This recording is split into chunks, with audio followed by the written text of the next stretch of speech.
मीरा भाईंदर में वार्ड गठन के लिए चुनाव आयोग ने कई दिशा निर्देश निर्धारित किए हैं, लेकिन वे निर्देश आयोग के पेपर पर ही रह गए हैं। ऐसा लगता है कि वार्ड गठन शक्तिशाली राजनेताओं और प्रतिष्ठान के दबाव में किया गया है। इस साल के फाइनल डिवीजन में परिवर्तन करने के लिए अब तक दिशा निर्धारित किए गए हैं, वे इतिहास में सबसे बड़े हैं। यह कहना होगा कि यह महत्वपूर्ण है। इसका मतलब न केवल मौजूदा प्राकृतिक सीमाएं, प्रमुख ड्राफ्ट, वार्ड लेआउट, प्रमुख त्रुटियां, सड़कें, प्रमुख नालियां, प्रमुख बस्तियां आदि हैं, बल्कि वार्ड लेआउट को भी ध्यान में रखा जाना चाहिए। अंतिम रूप देने में क्या इस तरह के किसी के लाभ के लिए राष्ट्रीय राजमार्ग को छोड़ दें और शहर में छत्रपति शिवाजी महाराज के नुकसान के लिए कुछ बदलाव किए गए थे।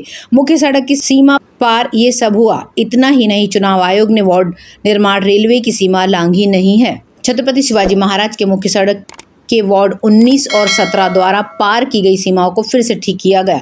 कुछ अन्य निर्वाचन क्षेत्रों का भी पुनर्गठन किया गया। अंतिम वार्ड संरचना में उत्तर डोंगरी क्षेत्र के 4 नगरसेवकों को अलग कर दिया गया है और इसे 4 नगरसेवक बनाने के लिए आसान मुर्धा मोरवा क्षेत्र में जोड़ा गया है। पहले एक पक्ष को इसे हटाकर और दूसरे पक्ष को लाभान्वित करने से लाभ होने वाला था। मीरा रोड के एक वार्ड में मौजूदा नगरसेवकों की समस्या के समाधान के लिए 3 वार्डों का चकबंदी बनाया गया है।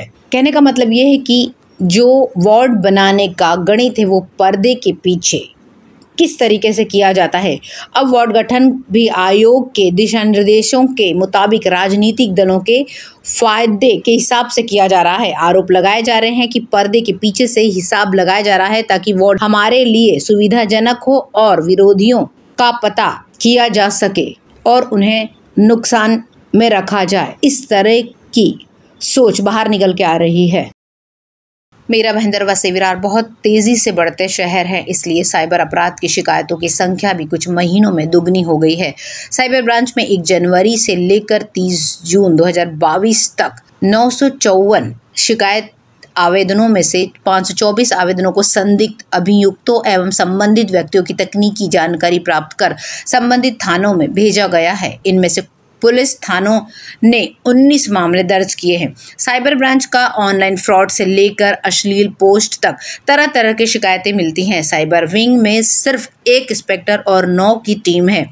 पुलिस सूत्र शिकायत की तुलना में अपराध दर बहुत कम होने, शिकायतकर्ता की अपराध की रिपोर्ट न करने की मानसिकता, धोखाधड़ी की छोटी राशि शामिल होने के विभिन्न कारण बताते हैं। साइबर क्राइम जांच में कठिनाइयां चुनौतीपूर्ण हैं। आरोपी की पहचान करना और उस तक पहुंचना और उसे गिरफ्तार करना ज्यादा जरूरी है। परिष्कृत उपकरण प्रणालियों के साइबर विंग पुलिस बल को बढ़ाने की जरूरत है। बैंकों या संबंधित प्रणालियों से तत्काल जानकारी प्राप्त करना आवश्यक है। चूंकि विभिन्न राज्यों में बैंक खाते देते या खुलते समय कोई सख्त सत्यापन नहीं होता है, इसलिए अपराधियों को इस तरह का मौका मिल रहा है। इसलिए लोगों को जागरूक होना और ऑनलाइन स्कैम का शिकार न होना ज्यादा जरूरी है।